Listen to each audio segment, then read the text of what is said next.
অনুশীলনে কুঁচকিতে চোট পাওয়ায় 2 মাস মাঠের বাইরে নিশু কুমার। দলে আরও অনেক ফুটবলারের চোট আঘাত সমস্যা রয়েছে। 29 জুলাই থেকে ডুরান্ড কাপ অভিযান শুরু করেছে ইস্ট বেঙ্গল।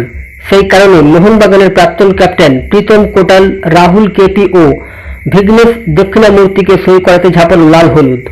গতবারের রানার্স আপ ইমানি ইস্ট বেঙ্গল এবার ডুরান্ড কাপে সর্বশক্তি দিয়ে ঝাঁপাতে প্রস্তুতি নিচ্ছে। এদের মধ্যে নিশুর বিকল্প হিসাবে ভাবা হচ্ছে ভিঘ্নেশকে। তবে লাল হলুদ জনতার জন্য আরও এক আশার খবর, চোট কাটিয়ে সুস্থ হওয়ার পথে সাউল ক্রেসপো।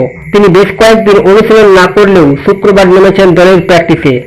ইতিমধ্যে বেশ কয়েকজন তারকাকে সই করিয়ে চমক দিয়েছে ইস্ট বেঙ্গল। এর সাথে প্রীতম কোটাল যোগ দিলে ডিফেন্স আরও শক্তিশালী হবে তা বলাই যায়। পাশাপাশি আক্রমণের ধারও বাড়বে রাহুল কেপিএলে। প্রীতম কোটালকে এর আগেও সই করাতে চেয়েছিল লাল হলুদ ম্যানেজমেন্ট, তবে সেই সময় এই ডিফেন্ডার জানিয়ে দিয়েছিলেন তিনি ইস্ট বেঙ্গলে যোগ দিতে পারবেন না। প্রীতম কোটালকে টার্গেট লাল হলুদের। সরাসরি আক্রমণ ভাগের ফুটবলার না হয়েও পিছন থেকে গুরুত্বপূর্ণ বল বাড়ানোর ব্যাপারে তিনি অনেক নামীদামি বিদেশি ফুটবলারকে অবিলম্বে টেক্কা দিয়েছেন। গত মরশুমে প্রতিপক্ষের বিরুদ্ধে 27টা গোল করলেও ইস্ট বেঙ্গলকে হজম করতে হয়েছে 22 ম্যাচে 29 গোল। ফলে বারবার ইস্ট বেঙ্গলের রক্ষণের দুর্বলতা প্রকাশ্যে চলে এসেছে। ভালো বিদেশি স্টোপার থাকলেও ভারতের প্রথম সারির ডিফেন্ডার ছিল না ইস্ট বেঙ্গলে, যার অভাব বরাবরই ভুগিয়েছে লাল হলুদকে। সেই সমস্যা মেটাতেই প্রীতমকে দলে নিতে চাইছে লাল হলুদ। প্রীতম কোটাল একই সঙ্গে সেন্টার ব্যাক ও রাইট ব্যাক দুই পজিশনেই খেলতে পারেন। তার অভিজ্ঞতাও দলকে সাহায্য করতে পারে। কেন রাহুল কেপিকে নিতে চাইছে ইস্ট বেঙ্গল?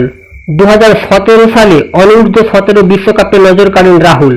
এরপর আই লিগ, আইএসএলেও ভালো পারফরমেন্স ছিল এই তরুণ ফুটবলার। এবার তাকে দলে নিয়ে আক্রমণকে আরো শক্তিশালী করে তুলতে চাইছে ইস্ট বেঙ্গল।